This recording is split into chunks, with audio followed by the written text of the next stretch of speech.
Viewer discretion is advised. Anything that smells, sniffs, reeks of Judeo-Christian values, we want nothing to do with. Mandate. Hey, welcome to Mandate, where we navigate fresh perspectives and nothing's off the table. So tonight our guest hails all the way from the Gardens in Tamaki Makaurau. He is a former lecturer at Manhood Polytech, also a former announcer in Radio Rima, and also a former director at PACT, an organisation called PACT, better known as Babatoito Adolescent Christian Trust, but also he's an avid blogger. The McBlog is a man who's not afraid to speak his mind, comes with a wealth of experience and knowledge. And so please, let's give it up for the man himself, the director of Family First New Zealand. Please put your hands together for Bob McCoskrie. Hey, thank you. Nice to be here. Awesome to have you, Bob. And congratulations for saying McCoskrie correct. Oh, yes. Not many people can do that. Hey. Especially in the media. They can't say McCoskrie. They always get it messed up. Yeah, and the amazing thing is that sometimes you put out media releases and so all they have to do is copy and paste it, and they still, in the written, get it wrong. They still get it wrong. How does that work? I don't know, anyway. Mate. Hey, at least we got it right. Yeah. Hey, listen, Bob, thank you so much for coming out tonight. We really appreciate your time. I know you're a very busy man. And so we thought, because you're accustomed to all of this, you're accustomed to all these discussions and all these issues that are maybe happening around the world. And so we just kind of straight off the bat, straight up the guts, really. What are your thoughts in terms of, and your observation in terms of the state of manhood in this day and age?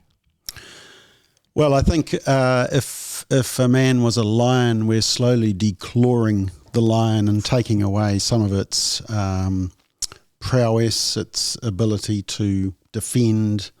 And yeah, I think there is a real problem for us men that we're being told to release our emotions, the soft side of our emotions, which is not a negative, that's actually a good thing. But at the same time, the ability for us sometimes to be assertive, take the lead, just be boys around each other like we were doing off camera beforehand, that ability, sometimes that can get us into trouble. And you know, that's why we like the boys' nights. That's why we like the boys' activities and the men's events, because we get the chance just to hang out and be a little bit like cavemen, grunting around each other and not having to concentrate on what we say or, having to get in long conversations. We can just grunt. So, yeah, I think for men, we need to support men to really be themselves, enjoy being a man, hang around other men, but also understand that we have a really important role, especially in families, especially as husbands and especially as fathers. And I assume we're probably going to get into that more in detail. Yeah, no, for sure. Awesome, Jay. Yeah, I was just going to say, that's a really powerful metaphor in terms of declawing, or sort of declawing a lion and altering that. It kind of makes me think that going off on that metaphor, although you're making the lion safer for people to visit, you in fact alter the purpose or the essence, in a sense, in terms of what that lion is and how it's come to be. So it's really interesting that you kind of started off with that kind of analogy. So I'm really curious about some of the things you've seen over time, trends over time, maybe things you might have recognized earlier in the day that have now become really prevalent issues for men today. What some of those thoughts might be for yourself. Well, I think one of my main messages as I travel around is that I believe in the premise that if you have strong marriages, that you will have strong families, and if you have strong families, you'll have a strong nation. And what will happen is that as marriages break down, families will break down, and you won't have a strong nation because the nation's got to step in and try and fix the problem. And that's costly, and governments are not good at fixing families. You just have to look at Oranga Tamariki to know that. And so what we need to do is go back to the core, which is the family unit. And I'm not just talking about mum, dad and the kids, which apparently is the conservative approach, but I'm talking about the extended family, and that ability of, I don't know about you, but when we first had kids, the most important people in our family were the grandparents, because they were the babysitters or the uncles and the aunties, or, people that could practically help during a pretty tough time. And I don't think we give enough emphasis and weight to those first couple of years of parenting, but also the first couple of years of a child's life. You know, they talk about the first 1,000 days are the most formative, really important for a child. And so, you know, one of the campaigns we did was to extend the parental paid leave, because for so many families, they feel that they've got no other choice, but they have to get back to work. And so, therefore, daycare becomes an option. And so we're putting kids into daycare at a very young age for long periods of time. The research that we looked at said that sometimes some kids of the age of 0, 1 and 2 were in daycare longer than a 40-hour week. Because families basically needed that supervision so they could go and earn. I think that's where we should be putting the investment and the funding into that area, because those first couple of years, I mean, I'm sure there's some mums and dads right now who have young kids who are nodding their head and saying, it is tough. It is really tough. It's really tough on mums, you know, because we expect them to do the full-time job of being a mum. And then society's also saying, well, hang on, that's actually not that recognisable. We want you to work and be a productive member of society, and we'll look after the kid. And I'm saying, actually, no. Looking after your child in those early formative years is the most important job you will ever do. And for those of us who have kids, I hope we understand that. Those early years, you know, when those kids are growing up, we need to really instill our values and nurture our children, and that's what the kids want as well. So you know, marriage is part of that. We need strong, stable relationships. Now, I know people will say, well, you don't need to get married to have a strong, stable relationship. That is true, and not every marriage is perfect, because humans are involved, and whatever humans are involved is never perfect. But the design is the best, because what it does is it says that the two people who created that child are committed to each other to raise that child. And that commitment and that connection are so important. And policymakers in New Zealand don't want to talk about it. They don't want to go there. And yet it's one of the key driving forces in areas around child poverty, family breakdown, imprisonment, child abuse. I've got a few reports on the table over there where it goes into detail and looks at that family breakdown and the increase. And my argument is that as long as marriage rates go through the floor, which they are, they're decreasing at an alarming rate, lowest rate. I just did a media release a couple of weeks ago when the latest marriage stats came out, but it's something like 1/7 the number of marriages that were around in 1971. So it's been a massive drop. And as you have that weakening of the family structure, because I still think of marriage as kind of like a glue. You know, it's not a perfect glue, but it's one of the best glues that you can get at the warehouse. And that glue holds that relationship together better than any other type of glue. And as that breaks down, so too does the family break down, and then you've got to pick up the pieces. And it's costly, both fiscally and emotionally. That's interesting, Bob. Why is that the factor, or the reason why these policymakers are not concerned about what you've just said, Bob? What's the whole agenda behind all of that? Well, some of your viewers won't agree with me, but I'd say it's because it's a Judeo-Christian value, and anything that smells, sniffs, reeks of Judeo-Christian values, we want nothing to do with. So we don't talk about marriage. The only time they talk about marriage is when they want to change the definition and enable same-sex to marry. That's the only time there's been a real debate about the role of marriage. And now, of course, we're undermining the whole area around gender, and basically saying, actually, it's not based on biological differences between male and female. It's simply how you identify. And, you know, I find that really sad that our young children are being brought up with that ideology, because, look, let me give you a comparison. If you have a young teenage girl and she's got anorexia nervosa, she thinks she's fat, but in fact she's stick thin and she's starving herself, or, you know, vomiting up after every meal, and she's getting thinner and thinner and sicker, But what is she thinking? She's thinking, I'm fat, I've got to lose more weight. Now, as a loving society, how do we respond to that? Do we go to her and say, hey, if that's how you feel, we need to affirm that, and we're going to give you liposuction, we're going to give you weight loss pills, we're going to decrease your food quantities?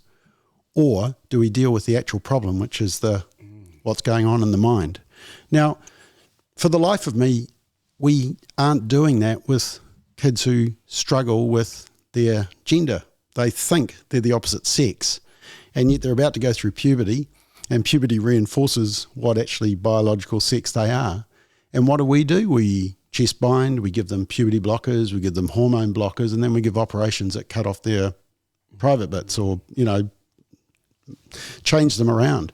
And what should we really be doing? Rather than cutting the body, we should be healing the mind and dealing with the fact that, hey, it's okay in a society for some boys to like ballet, and it's okay for some girls to play rugby. It's okay to have, to go against the norm of what your biological, that's okay. But we don't need to use hormone blockers and, cut off parts of your body and chest binding to try and hide we're hiding the biological truth. Wow. I can just sense it right now, Bob. You're probably getting some people thinking, hey, that's why would you say that, Bob? Why? What? That's so.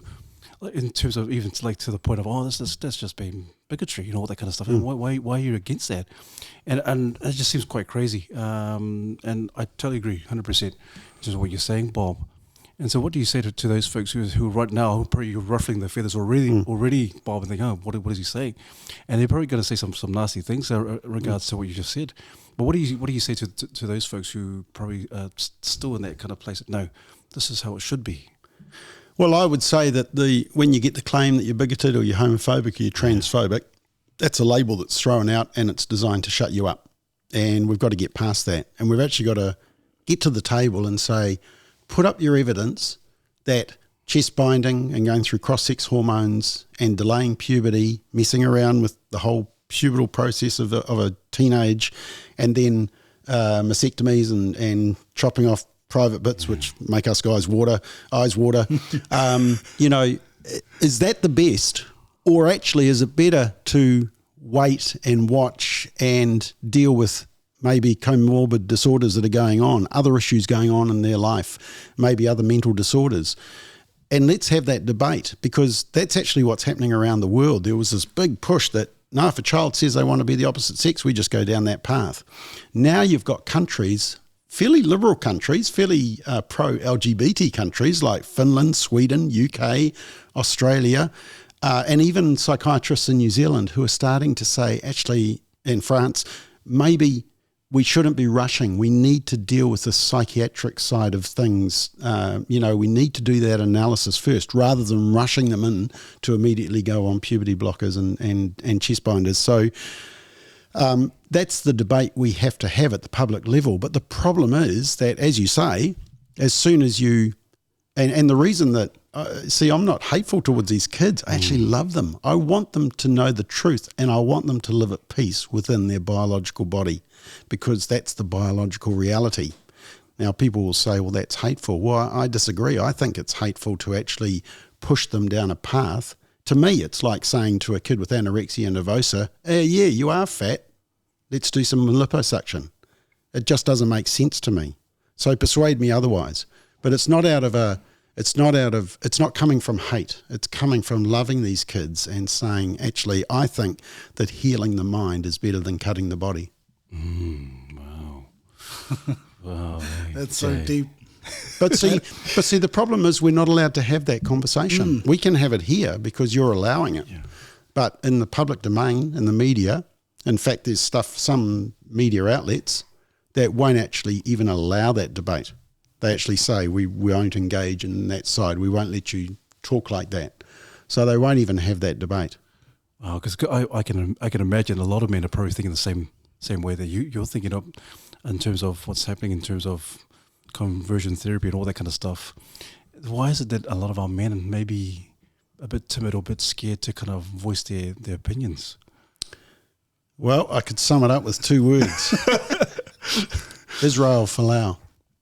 Wow. And the reason I say that is because, look, just a quick bit of background. Israel Falau, the whole furor around him, and I don't need to explain to your viewers who Israel Falau is, right? He's the man. He's the man. He's the man. The whole furor around Israel Falau did not begin with that biblical scripture around sin. It was actually a couple of years before when they were having the same-sex marriage debate in Australia. And he put out a tweet. And his tweet simply said, I love and respect all people, but I cannot support same-sex marriage. Not too much bad about that. You might disagree with his opinion, but, it wasn't hateful or, harmful or anything. That's when he really came under fire. That's when he started getting watched. And that's when the activists started trying to trap him. And unfortunately, Israel Falau, just like us, is a simple boy, and he just honestly answers questions. And he's asked, what his opinion about the whole area around homosexuality, but sin in general. And he responds in a typically biblical fashion, a biblical sexual ethic, quoting scripture. And of course, then it was all on.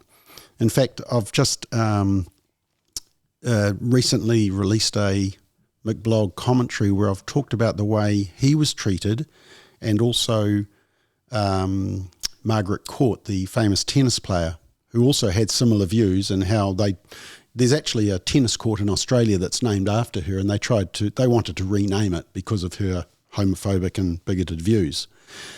But it's interesting, there's a woman involved in AFL, somebody Zerika, I can't remember her first name.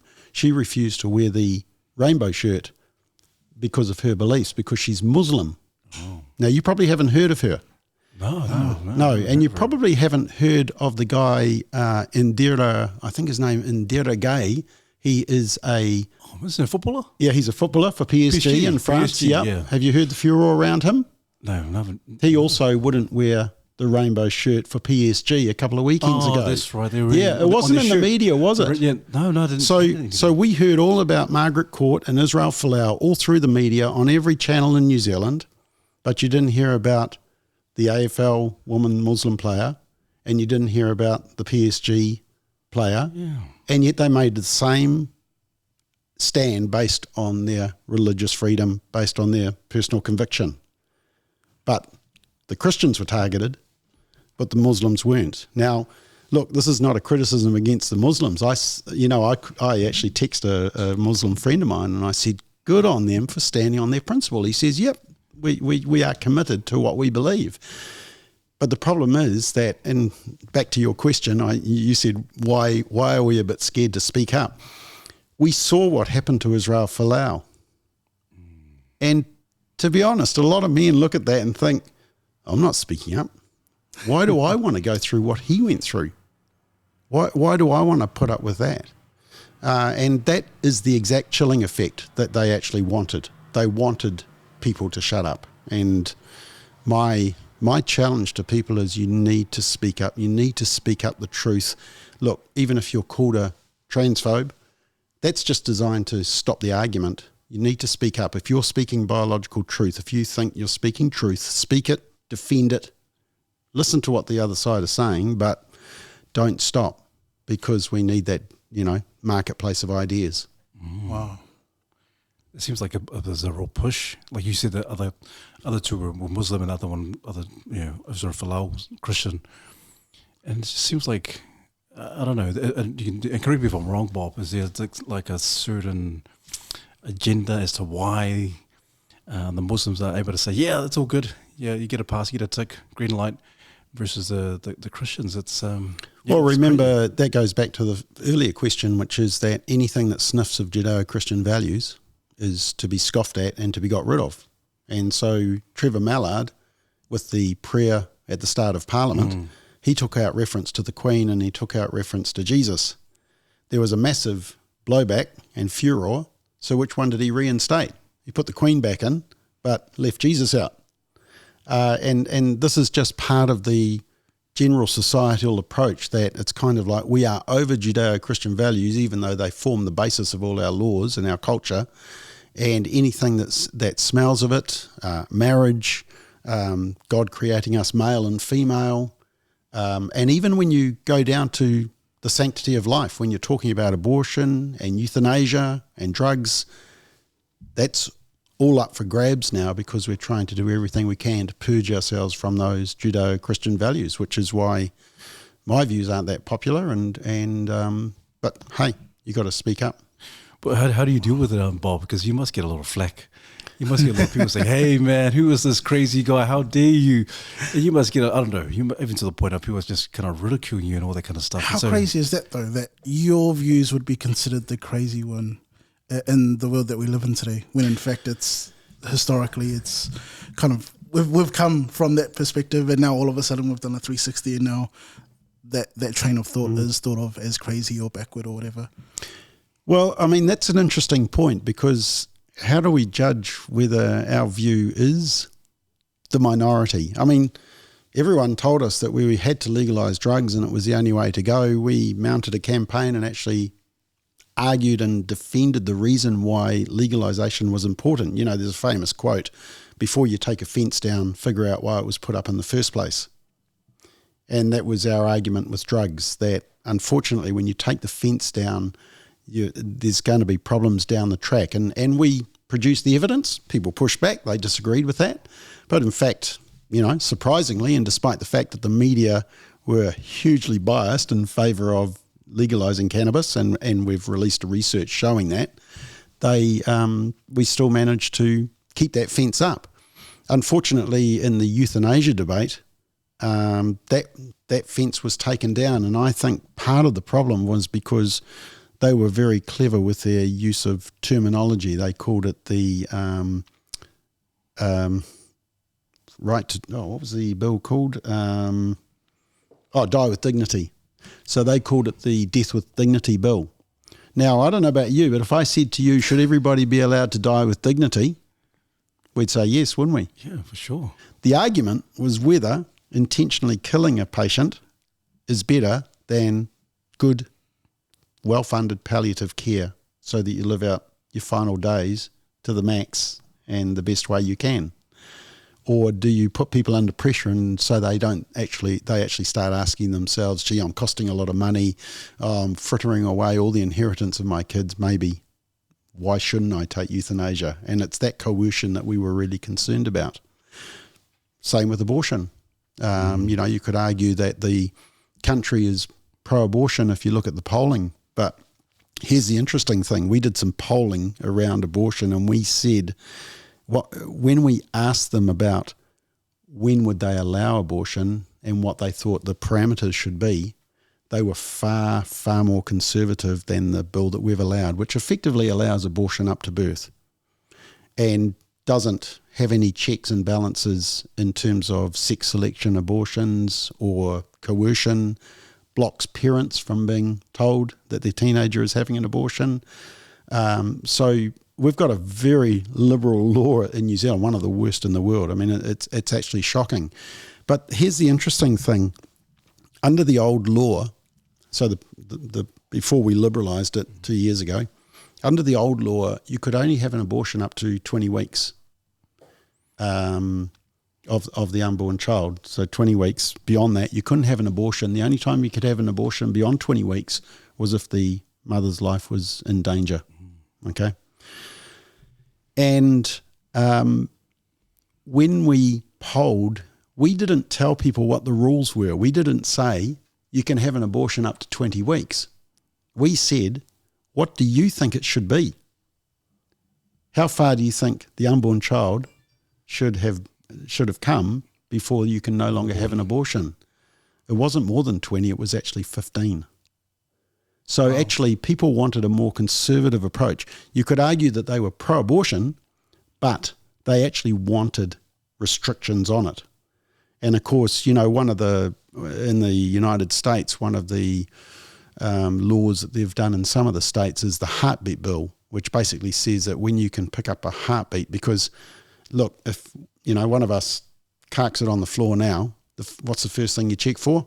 Heartbeat. Yeah. And if the heartbeat's not there, you're stuffed, right? Mm. And so at the other end, at birth, once the heartbeat now we know well, hopefully we all agree that it's based on conception. That's when life begins, based on our Judeo-Christian values. And even Muslims agree with that as well. But, based on the heartbeat, that would be around 6 or 7 weeks. So look, that's where we need to have these debates, because we actually need to find out what people really think. When you dig down, you actually find, and that was one of the arguments for euthanasia. A lot of people voted, I believe personally, that a lot of people voted for euthanasia because they just didn't want people to die in pain, right? Mm-hmm. That was the main argument. We don't want people to suffer. We don't want people to die in pain. And yet when you talk to palliative care experts, they said, we can manage that with the right resources. We can manage that. And so, but that narrative really wasn't allowed to come out. So, and part of the problem is that the media are controlling a lot of the narrative. That's just it, Bob. I don't think a lot of men are informed. Obviously, I think if a lot of men have been informed, educate themselves in terms of what's happening in the certain specific policies, I think there would be a lot of people speaking up, or more so a lot of men speaking up against all these things that are happening in our nation. Is it because our men in this day and age, or more so in Aotearoa, is just, I don't know, we're just too relaxed, or we're just too content? Too busy? Too busy, yeah. Or too busy. Yeah. And so one of the things that we've tried to do through Family First is to try and condense the information down into fact sheets and try to put out research to back up what we're saying. I mean, the interesting thing is that we've put out a lot of research and a lot of fact sheets on all these issues that we've been talking about, and the opposition don't actually attack what we're saying. I don't think they can. So what they do is they just cancel us and they try to ignore us and not give any oxygen. That's the tactic. And that's always a sign that actually what you're saying is true. Yeah. They just don't want to hear it. Yeah. When you can engage. And that's the frustration I have with the legacy media, the big media outlets in New Zealand, is that they're not allowing the contrary view, the full-on debate. And the classic example was the conversion therapy bill ban, which our analysis showed that it was massively stacked in favour of voting for that bill. They never came to us for a contrary viewpoint. If anybody did speak up about it, often they were portrayed negatively. The politicians who voted against it were portrayed negatively.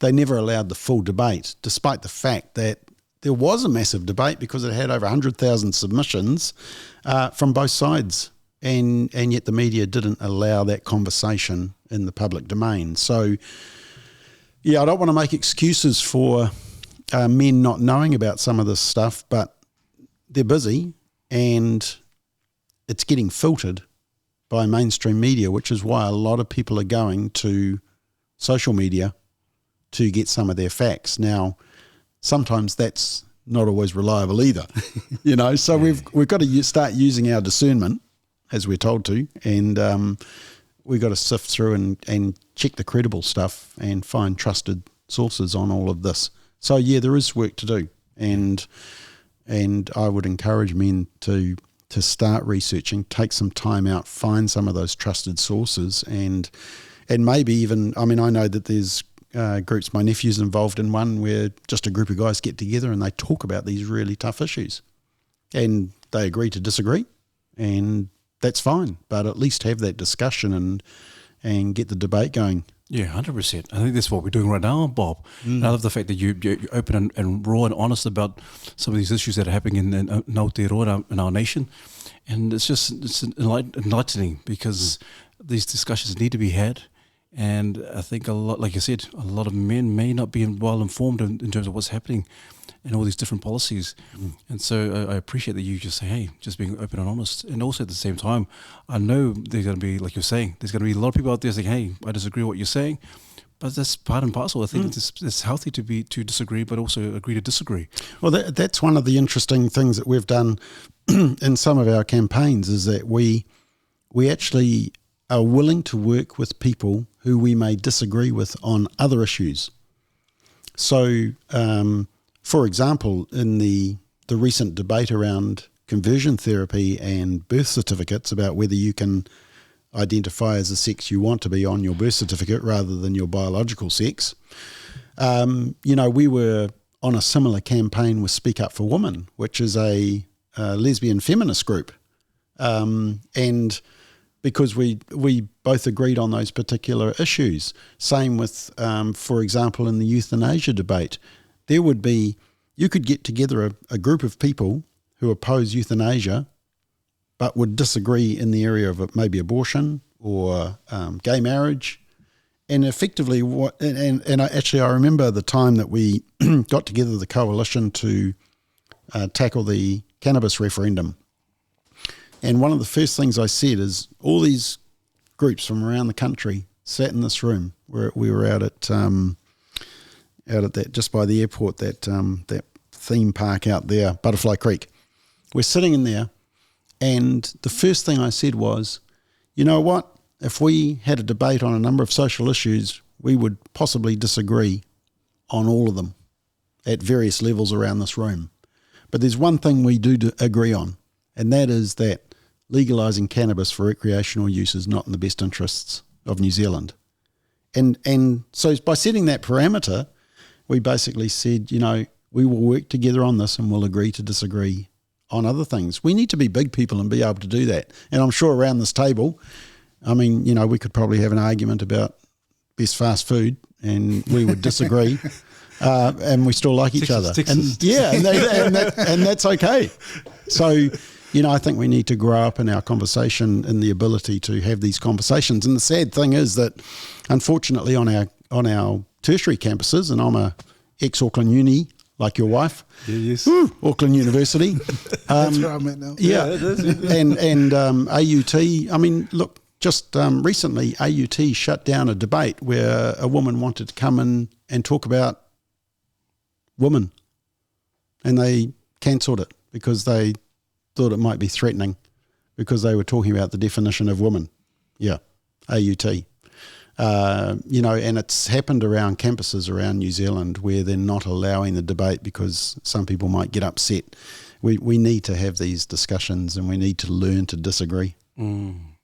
So spot on. That is so spot on. It almost seems like it's kind of a slippery slope and everything's kind of interconnected. You let one thing go and it sort of steamrolls into, and we've sort of seen how even big media companies like Disney and it really is mainstream now. And it just made me think about, I've heard the term about how there's a media narrative, and I've always been curious because you sort of mentioned the guys who are too busy and sort of pick up snippets online, and I'm not ashamed to admit that that's me. I pick up bits and pieces. I question it, and I'm not sure I sort of take it for a grain of salt, but it makes the world a confusing place for me because now I don't know what's truth, what's not. I'm an education student, and so when you mentioned speaking out about opinions and things like that, we've had some really interesting papers that I would never have considered to be something important and essential for us to learn about. Things like gender in the classroom, and for a lot of us, it's sort of made us question a little bit in terms of our personal values and now this profession that we've dedicated to almost 3 years to. And if we want to be professional teachers, we kind of have to put our values to the side almost. And so it's had this really interesting impact on a lot of us up and coming teachers. So I was curious about your thoughts in terms of education, but also if you were able to elaborate a little bit about that media narrative, where that comes from, what influences it, and what benefit does it have for the media to cancel out one whole side of the story and just to run with bits and pieces that get people riled up? Well, I still think that no matter what you learn in the academic classroom, test it in reality. And look, my daughter has been through teacher training, has a degree, and I've spoken to many others. And what happens is that in the university lecture, they learn about all these theories, but then when they go into the classroom, they come back down to a normal, natural approach. And look, let me give you a classic example, which was actually when Family First started, there was this massive debate around the anti-smacking law. And the anti-smacking law was well-intentioned. They wanted to try and somehow tackle our horrendous child abuse rate, which actually hasn't decreased, it's actually increased over time, even since the law. And so there was this huge debate, and I was actually on Radio Rima on the running the breakfast show at the time, so I was interviewing some of the politicians about their approach, Sue Bradford and those who were opposing it. And I had Helen Clark, the Prime Minister at the time, in an interview. And I said to her, we were discussing the new law, and I just said to her, so do you want to ban smacking? Because they always tried to argue, no, it wasn't about banning smacking, it was about banning beating up kids. And we were saying, well, actually, this is banning smacking. If you want to ban beating up kids, there's other areas that you can focus on. There is a difference. But of course, they were linking together a smack with a pulverising. And that was why a lot of New Zealanders opposed the law and still do. But I said, so you don't want to ban smacking? And she said, no, to ban smacking would defy human nature. That's the exact quote. To ban smacking would defy human nature. Now, if you talk to any parents don't wake up wanting to discipline their kids. They don't wake up thinking, I can't wait for my child to be naughty so that I can put them in timeout, give them a telling off, withdraw their privileges, or maybe even give them a smack. I just can't wait for that moment today. They wake up thinking, I hope I've trained my child. I hope, that they will be the best person they can. And if they're not, I'll take some corrective method that best works for that child. And that's human nature. And so what happens is teachers are being trained with all this, I call it whack job theories, and then they go back into the classroom and they actually realise kids are very simple and normal and just respond to clear messages and consequences. I mean, when I was involved in Youth for Christ, we used to take kids away on teen safaris, which was a week-long camp with about 100 kids. And one of the first things we did at the start of the camp was we said, what are the rules? Who's going to enforce them, and are they going to be enforced? When the campers were quite clear that there were some basic rules and that they would be enforced and there would be consequences if they didn't, camp ran smooth as. It was actually the absence of those structure and guidelines. And to be honest, I think give me a chaotic kid and you'll find a chaotic background lack of consequences. Now, sure, there are exceptions to that for sure, but we've got to get back. And so I'll be interested to interview you on a podcast and ask you about the difference between what you learnt in the academic lecture theatre and what you learnt after a couple of years of actually teaching, because I can guarantee I think it'll be different. And that's where I think we've got to get back to some of the basics, because there's so many theories out there. And the other thing is, I think when you do research papers, I hope that when you've got these research papers put in front of you, that you do a bit of a credibility test on them and actually examine, well, how many people did they interview? How long did they interview? How did they find those people? Is this just a group of buddies, or was it actually a truly random sample? Is there a control sample? How did they come to their conclusions? What other work have they done in this area? Is this consistent with what other research papers have been saying? See, to me, that's kind of a basic, honest, credible approach. So that goes back to your media question now. I think we need to do the same. That when I think in the old days, we used to sit in front of the 6 o'clock news and feel like we were receiving the facts and the truth. To be honest now, I sit in front of the TV news and my blood pressure goes up and I spend most of it yelling at the TV saying, rubbish, false, that's not true, that's your opinion, okay? And that's the newsreader. That's not the person they're interviewing on one side. and that's what worries me, is that, we have lost that ability to know really who to trust for information. And so we need to work harder to find credible sources. And I think, as it talks about in the Bible, we need to test everything against the Word of God. But I think it's just a simple use discernment, test everything for credibility, do the sniff test on it. And even during the COVID pandemic, there was a lot of stuff floating around on both sides of the debate that I did the sniff test and I thought, nah, that's not quite right. Let's look into this. Let's look at the research. Let's look at the background. And you actually realise, hey, this is pretty flimsy. So, that's a challenge for us when we put out our research papers. We can't put out flimsy stuff either. And to be honest, I'm pretty stoked that nobody has really attacked the content of what we've said.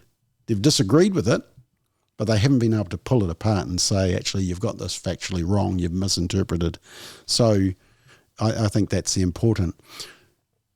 Your second question was about the media. Well, I think it's just that most media outlets are predominantly left-leaning, and that's come over a number of years. And so you can probably name on your one hand sort of right-leaning media outlets, Fox News, the Australian newspaper, there's a UK newspaper which I can't remember, or Daily Mail maybe, but they are few and far between. Generally, most media outlets tend to be sort of left-leaning. And the people will say, well, how can you say that, Bob? I can say that because we have examined the way that they have presented public debates on, for example, the cannabis referendum and the conversion therapy bill, even the gay marriage. They have been strongly pro a liberal approach. And what really frustrates me is that they're supposed to be reporting the debate, not leading the debate, but they've led the debate. They've pushed their narrative. So we need more right-leaning types of media outlets, and I think there's a few starting to raise up in New Zealand, like the Daily Examiner. You had Elliot on a couple of weeks ago. Yeah. You've got the Platform with Sean Plunkett, and there are some other websites that people will go to. There's commentaries coming out, and even Substack.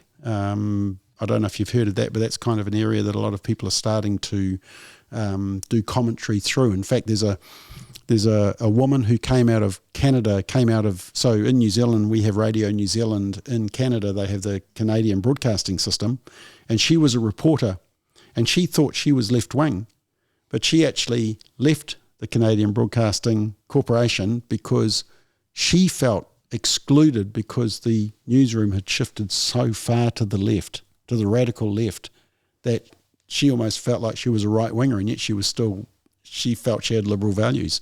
It's worth reading her commentary about that. That was only just recently. Oh, wow. Interesting. There's a lot of information that you've just shared on, Bob. It's just, and I think a lot of the viewers will be, man, it's amazing in terms of the information, and I guess it's kind of like a educational session as well, Bob. But I'm also interested as well, Bob, because I know we're talking about all these other issues, but we want to know about you. And so, what were you like? Because I want to know what you were like back in the glory days. Back in the I'm curious about that too. Yeah, because you sound like a real colourful character, Bob. I can see by that smirk. Better not ask too much. That smirk you have. So I was a little bit like that guy behind me, Mo. Oh, Mohamed Salah. I thought I was a really good soccer player. I was a striker. In fact, I was playing soccer up until a couple of years ago for over 45s, which is kind of really embarrassing. You don't realise how embarrassing it is. You think you're running really fast, and then you actually watch a game and you realise how slow over 45 soccer players are. That's the age, by the way, not the weight. I like sport. Grew up in a really strong Christian family. My roots are in Papatoetoe. In fact, I lived just a couple of doors away from Papatoetoe High School, so I could hear the bell ring, the first warning bell at 8:35. I would get up. I'd be in class by 8:40 when the class started. It was very handy, and so I have lived in Papatoetoe basically all my life, just for the last 15 years, been up in Manareira. And what else do you want to know? That's probably as much as I want to tell you. in case it gets tricky. I was going to ask you about something about radio, but we weren't good. Well, I did. The interesting thing was that I used to always sleep in and used to love my sleep in, start work at 9, and probably get out of bed at 8:45. And then I did breakfast on Rima and Talkback, which was 6 till 10. So I was up at about 4:30 for 4 years. And you know what? It's really hard to get out of that habit. It's funny. You'd think that once you've done that early morning, you would just go back to sleeping in again and, slothing around.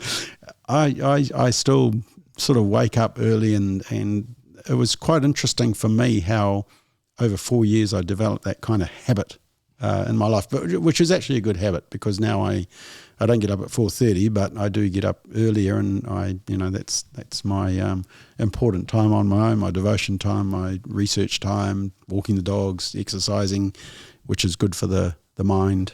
So that was an interesting period of life, but that was 4 years, and then I believe God dragged me out of there and threw me into Family First, and that's been with really no idea where it was heading or what it would do.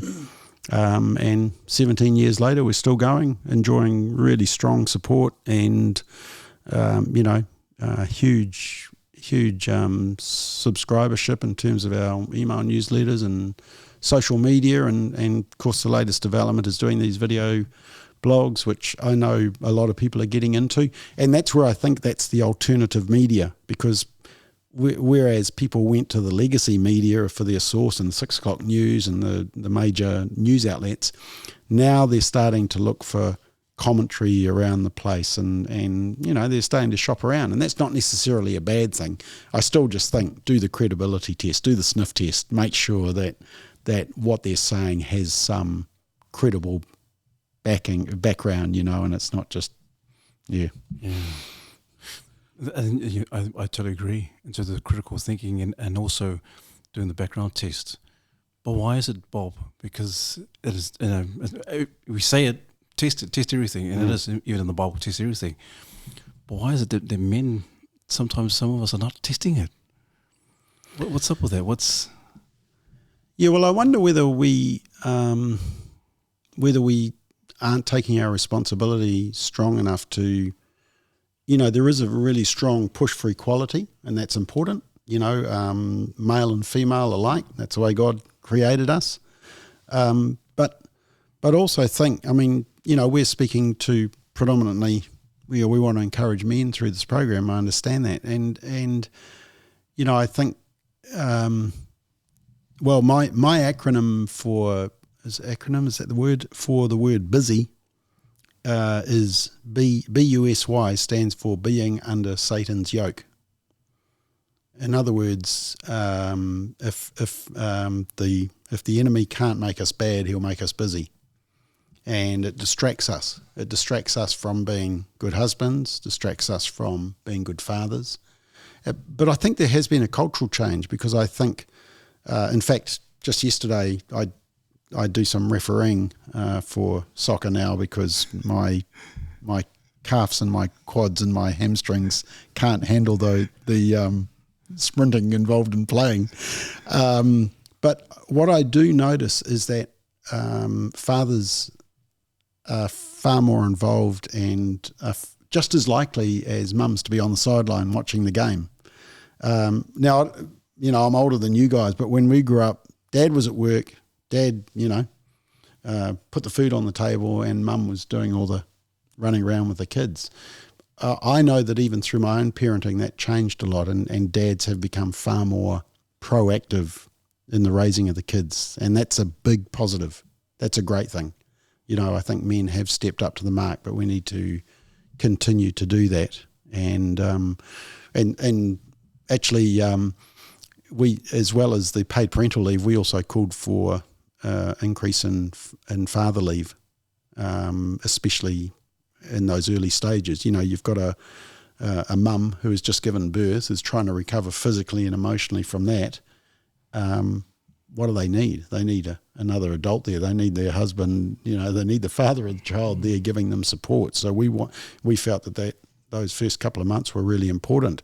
It was interesting, the New Zealand Herald, when they actually published the story, one of the reporters that I was in contact with actually said, that was one of the most clicked on stories that week, was around that whole father paid leave and just that debate that was talked about. And I thought that was a really important debate because it actually reminded dads, you are important, you do have a role, and, as a husband and as a father, it doesn't get much more important than that.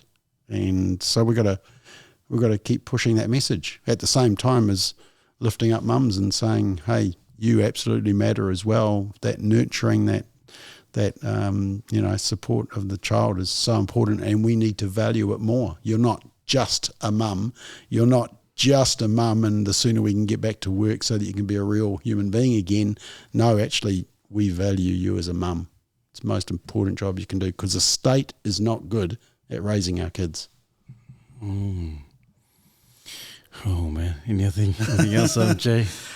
One thing I'm curious about, you've talked about faith and sort of Christian values, and I can tell it's a really big part of who you are. And so I'm curious, because I know even from personal experience and through close friends and family, even those who are raised in, their parents are strongly religious, there still comes a moment where they have to find their own faith. And so I'm curious, especially in the sort of path that you're walking, where your values can be sort of under attack at all fronts. So I wonder, what was sort of the turning point for you, and what sort of keeps you going in a world that is obviously, it seems to be going in every other direction sometimes other than the direction you're moving? Yeah, actually, just on that first point, one of the things that we've really tried to do at Family First is we haven't tried to represent Christian families. We have tried to develop resources and have the debate around how it affects all families, no matter what your faith, and even if you have no faith. And so if you look at our resources and our reports, you won't find Bible verses scattered through it or prayers that you can say. My argument has been, if you can't be part of the debate, and if you can't win the debate without trying to land a scripture, then go away and think about your argument again, because we need to win it at the what's the word? Not secular level, but at the public level. We need to win the public debate, and for some people, the Judeo-Christian value isn't part of the debate. So that's our motivation. That's our worldview, but we have to apply that to our current society. And so that's a challenge for us, is to put out resources that can persuade people based on the facts and based on the research and based on the experience and based on cultural experience through centuries. We need to win that debate. Sure, our biblical understanding may back up why we think that, but we still, so take, for example, the abortion debate. We, as Christians, we believe in the sanctity of life, and we believe, from conception, and that is the value of the life. The unborn child is a human being. Now, for many people, they don't have that understanding or that biblical approach. So therefore, we have to persuade them in terms of biology. And one of our greatest assets is the ultrasound, because like when Roe v. Wade was passed, which is the abortion case in 1971, which might be overturned, we don't know, and pro-abortion people are going ballistic because they might lose the right to abortion. But at that time when that law was passed, the ultrasound wasn't around. So it was kind of this theory of what the unborn child would look like. And so when you said, oh, it's just a blob of cells, or it's just, it's not a human being, everyone just sort of believed it. Now, of course, one of the greatest things is when, mum and dad go for the first scan, and, you can get your 3D ultrasound, and there's nobody sort of saying, that's just a blob of tissues, I'm pregnant with a blob of tissue. You've some people even name their child. So that humanity, the biology is proving the humanity of that child, isn't it? And the technological advances we're making. So that's an example of how we need to win the debate without necessarily throwing the scripture card. That's our motivation, So now, what was the second part of your question? That's awesome. It was just in regards to sort of living your values in a world or in a profession or a job where your values are sort of under fire. How do you stay resilient to stay on the path? 2 words, even if.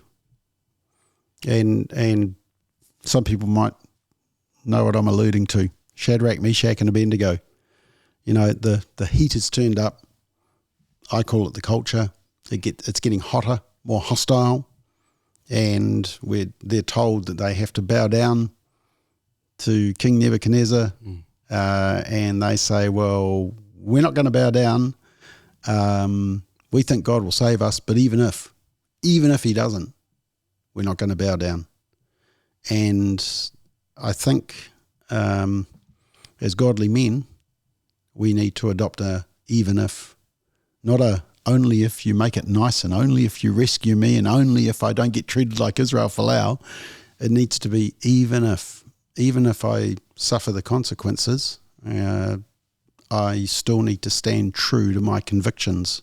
And I think that's probably what Margaret Court and Israel Falau and there's many other Christians who are doing it. There's people who are dying for their faith around the world that we don't hear about, who have adopted an even if type of attitude. And it's pretty soft being a Christian in New Zealand. It's still sort of slightly acceptable and we can sort of hide it away. And, we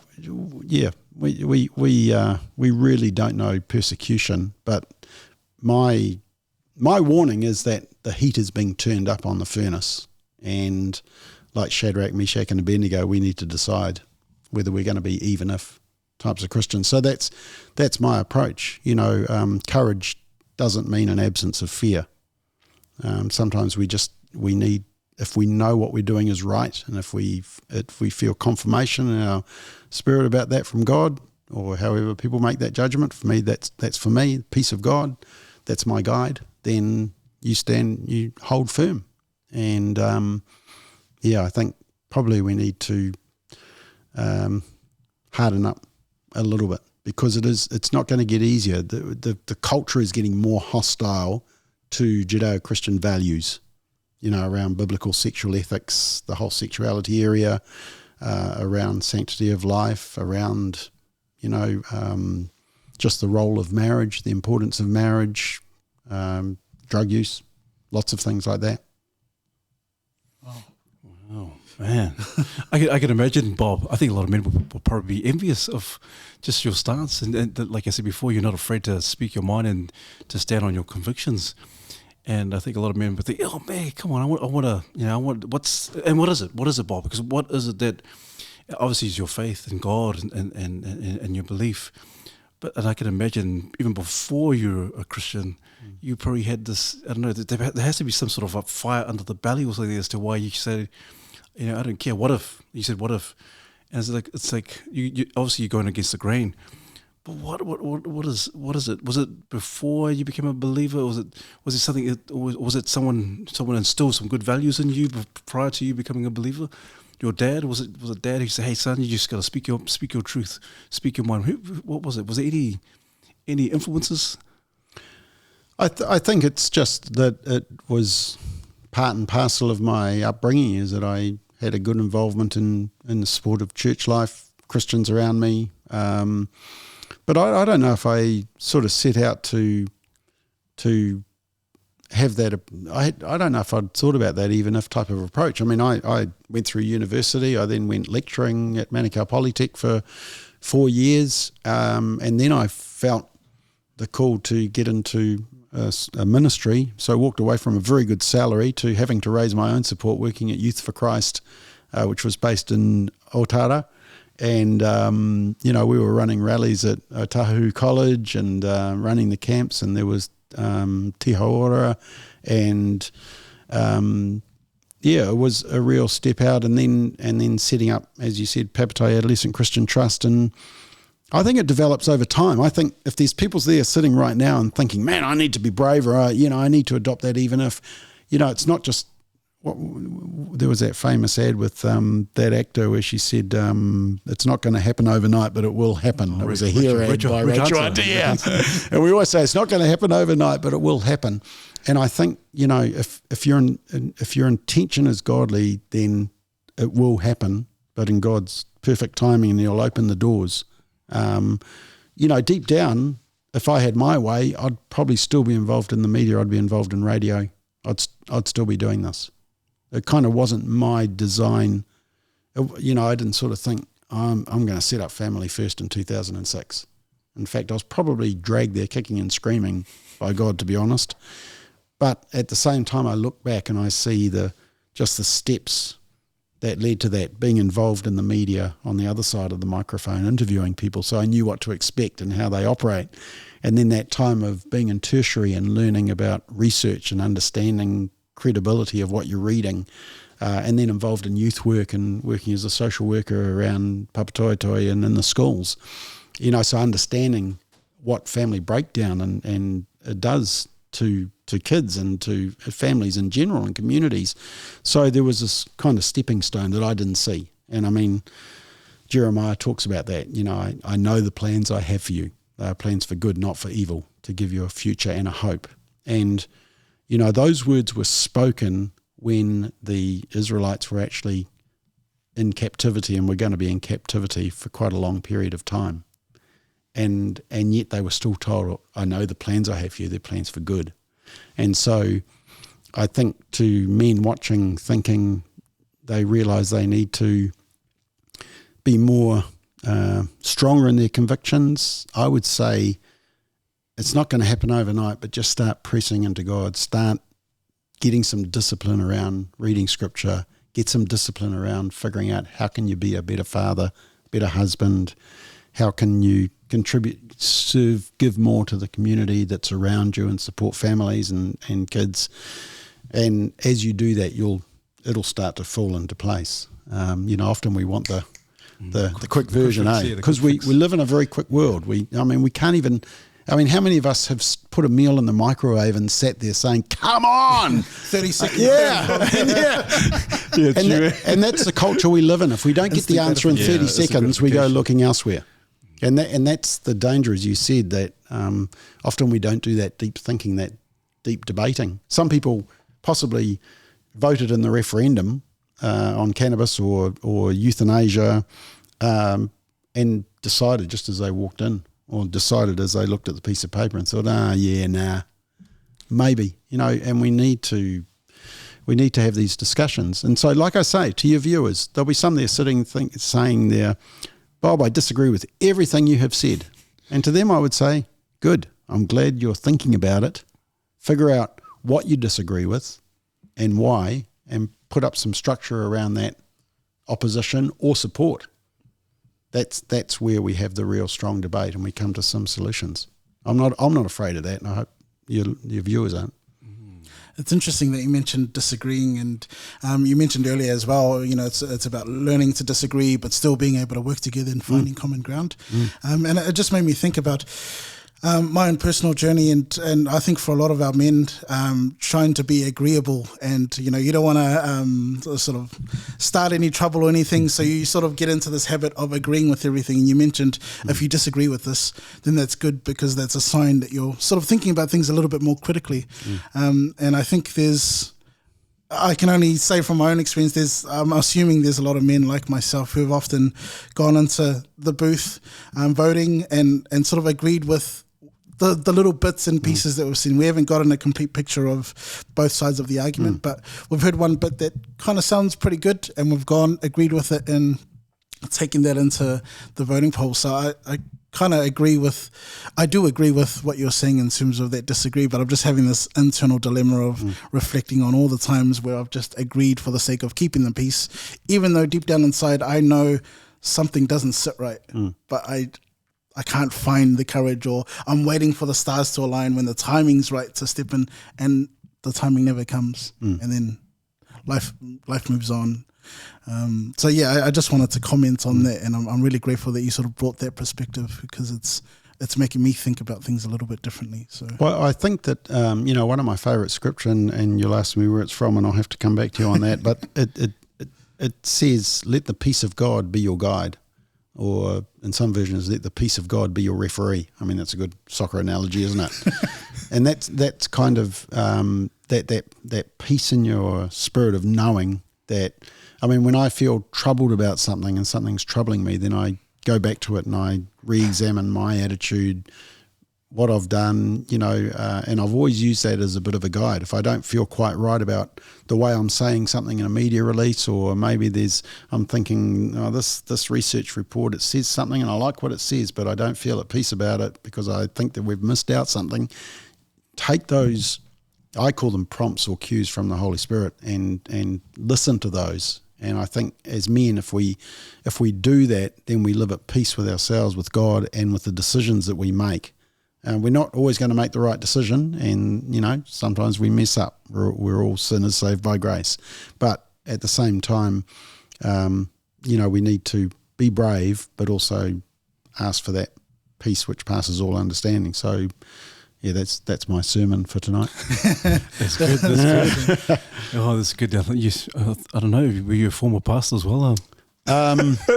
No, I was involved with planting a church in Papatoetoe, which is still going. It's 22 years it's been going now. It's just a small family church. It's the slowest growing church in Papatoetoe, but it's just really nice atmosphere, and it's a gathering of believers.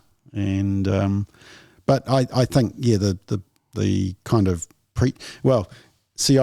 I had teaching, because I trained to be a teacher as well, secondary school teacher. So that's why I lectured for 4 years. So I had the accounting background, teaching degree. Then I lectured for 4 years. So that was my teaching.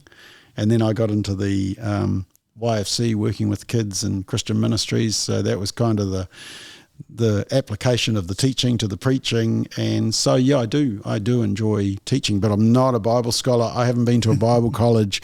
Don't ask. I mean, I couldn't think of that scripture, where that scripture came from, but I do enjoy digging deep into scripture, and it's the foundation for me. You can give me any book and it can make sense, but if it's contrary to what I think scripture is saying, then that's a red flag. That's kind of my benchmark. Man, that's just been some raw nuggets there, Jay. Yeah. It's kind of made me curious about what comes next for Bob. It's been interesting. Retirement, to see this hopefully. Oh, you're too young, Bob. You're still in your 30s, Bob. I'm still waiting for the call up from Jurgen Klopp from Liverpool, because I'm sure they still need a striker. But I could be the ball boy. Yeah, that's a good question, Jay. What's next for you? Because I know you're heavily involved with a lot of stuff, Bob. But what does the future hold? Any new plans or new projects in the pipeline? Ooh. Well, you can make plans, but if they're not God's, you're wasting breath and time and energy. So I never planned that I would leave teaching at Polytech and go to YFC. I never planned that I would set up PACT. I never planned that I'd end up at REMA, and I definitely didn't plan that I'd start Family First. So I think the best approach is to be content where you are, but always expectant that God may slam a door shut or open a door, and that's when let the peace of God be your guide, sort of kicks in. Because actually, a funny story, when I was leaving REMA, and I wasn't sure whether to set up Family First, and I actually got offered a job as an RTLB at a high school, which is resource teacher learning behaviour. So basically working with kids that needed support. So I almost took on that job. But yeah, so that was kind of a door that was open, and yet I had the peace of God that He was saying Family First. And funny story is that with my accounting and legal background, I actually helped some charities set up their charitable trust. I knew how to do it, so I'd guide them and actually ran some seminars on it. And so about a year before Family First started, I started the process of setting up a trust called Family First. But I didn't know anything about it. I didn't know what it was for. It was just really reserving the name, and I don't know. It was a God moment. Just got given the name Family First, and here we are, 17 years down the track. Some people think Family First is the worst organisation this side of the Pacific Ocean, and terrible. Should be booted out. In fact, some people think we should be deregistered. We're still waiting on the Supreme Court on that decision. Been in court since 2014, battling for our right to remain as a charity because people disagreed with our viewpoint on traditional family. So we've spent around $600,000 on legal fees in the last 8 years, and it's been 2 High Court cases, Court of Appeal, which we won. The government has appealed to the Supreme Court, and that was a year ago, so we're still waiting on the decision. So they're really struggling with it. It's a bit of a Roe v. Wade type of moment because it's about, to me, it's about freedom of speech. Can a charitable organisation have views on abortion, euthanasia, cannabis, drug use, traditional marriage, gender, God creating you male, female? Is it okay? And can you remain recognised as a charitable organisation? So it's a free speech case in my view. So it'll be an interesting outcome. There's a lot of groups and churches that are watching the case with interest, because if they can deregister us and shut us down, then who are they going to come after next? They're going to come after people who hold the same wacky views that I have, which, is generally Judeo-Christian values.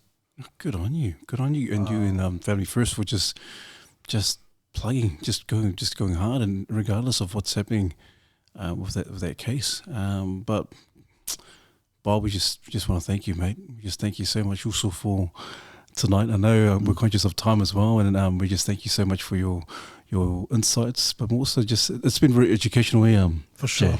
For sure. Very educational, and I think a lot of men are going to really appreciate your thoughts and your insights. One other really important bit of information that I forgot to tell you is that my wife is half Niuean. Oh. So my kids are a quarter Niuean, so, whakalofa too. I took my wife for one of her birthdays a couple of years ago. We took her to Niue so she could see her family home, or, where her mother grew up. And I love the place, actually. The Wi-Fi was terrible, but Niue was a beautiful country, and so that's my connection to the Pacific Island. Of course, my kids. So yeah, it's the Niue. What they call it? They call it what? They call it the Niue. They call it the rock. Yeah, that's amazing. Yeah, you look for the sandy beach, you won't find it, but man, the snorkeling is fantastic. But you need the coral shoes. Don't forget the coral shoes if you go to Niue. Oh, awesome, Bob, man. Awesome, Bob. Any last words? I just wanted to say that because being the only white boy you've had on this program so far, I just thought I'd bring some culture into it. Of course, man, of course. Hey? Good old diversity. Hey, man, it's just... Oh, that's awesome. Oh, man. Hey, any last words, Jay? Any comments? I just wanted to thank you for your time and just the insight. It's honestly, some of it's been refreshing, challenging, and just inspired a lot of reflection. So I think, to me, it's probably the best compliment I can give you is that it's really made me think about things. So thank you for your time and for just being who you are. I didn't really get the sense that you were trying to portray a certain front. The Family First website, I actually found it really interesting. Looking at some of the content, it's like a rabbit hole, honestly. And I'm not just saying this because you're here. It was just as part of the research, looking through it, I just found myself getting lost in all the content. And so, if you haven't had a chance to look at it, really go and check it out. It's really fascinating stuff, and I think you'll find it's quite refreshing from what sort of pops up on your timeline. So yeah, I just wanted to plug that. Yeah, and please plug in for the big blog as well. Please check out his blog. It's just a wealth of information. It's just awesome. It's a bit of fun, actually. Yeah, it is. But like this show, it's just fun, eh? Oh, it's been awesome. And also, I admire your courage as well, Bob. I think it's one of the greatest things I've heard tonight in terms of you going against the grain. Even in the midst of adversity, you still push through. And so, Bless you, mate. Bless you also. And all the best for your endeavours in 2022. And hey, I know you're a man who doesn't plan. You're waiting for God's plan. And so whatever God has in store for you, I know it's going to be awesome. So, but before you go, we get you to say your last kind of words of encouragement to our men. Got a gift. Every person that comes on, every guest that comes on, we always give them a gift. And mate, this is for you on behalf of the Mandate team. This is a caricature, a bit of a sketch of you. And so it's for you, Mosul. Ooh, that's impressive. Even with the Liverpool shirt. Of course, you That never walk is alone. awesome. There we are. Everybody see that? Nice. Man, awesome. Fantastic. Thank you so much. Hey, any last words? Before you get your last words, Bob, is there anyone that you could think of, anyone that could be ideal, that you think that should be good on the podcast? Man, you gave me warning about this question and I didn't think about it. And the thing is that a lot of the people that I would recommend are people that you've already had on, like Ronji Tanielu and Nick Tuatasi that I work with, and Elliot Ikele. Can I come back to you? Yeah, no, come back. Yeah, for sure. I thought you were going to say Mohamed Salah, but yeah, that's Mohamed Salah. Yeah. I know. Well, being a soccer fan, I think that maybe at some stage you should get Winton Rufer. Yes. New Zealand's greatest soccer player ever. I can give you a contact for that. Winton's good, mate. Awesome. Winton. He'd be great. Please, that'd be awesome. I reckon it'd be awesome. But And hey, maybe Israel Folau. oh, you don't have a contact for is he heavy? No. Yeah, I do actually. I do. Oh, nice. But any last words of encouragement on Bob? Let me just tell you my favourite quote, which is not out of the Bible, but it's from a preacher, and it's Billy Graham, Reverend Billy Graham, and he said, "When a brave person takes a stand, it stiffens the spines of others." And it's always reminded me that often when we stand up for something, we often are scared about the reaction. We think, oh, maybe we shouldn't. But often what happens is that when we stand up, and we actually have the effect of stiffening the spines of others who think the same but are also a little bit fearful of standing up. And, I think that's something we should always consider, that sometimes we need to stand alone. Sometimes we've got our mates like Shadrach, Meshach and Abednego, but sometimes by standing strong, we get courage from others. And I'm sure you can think of people who've, taken a stand of being courageous, and we thought, yeah, man, I want to stand. I really support that. I want to stand with that person. That's what Billy Graham was at. So, yeah. Awesome. Take a stand. Yeah, thank you, Bob. And so, guys, please like and subscribe. And if you have any comments, please, we look forward to your well thought comments as well. And if you disagree with what we said tonight, hey, it's all good. We can all agree to disagree. Still be friends. Yeah, we can still be brothers. And so, guys, we continue our mantra to refine, Unlock, and take charge. Woo! Awesome. Thank you.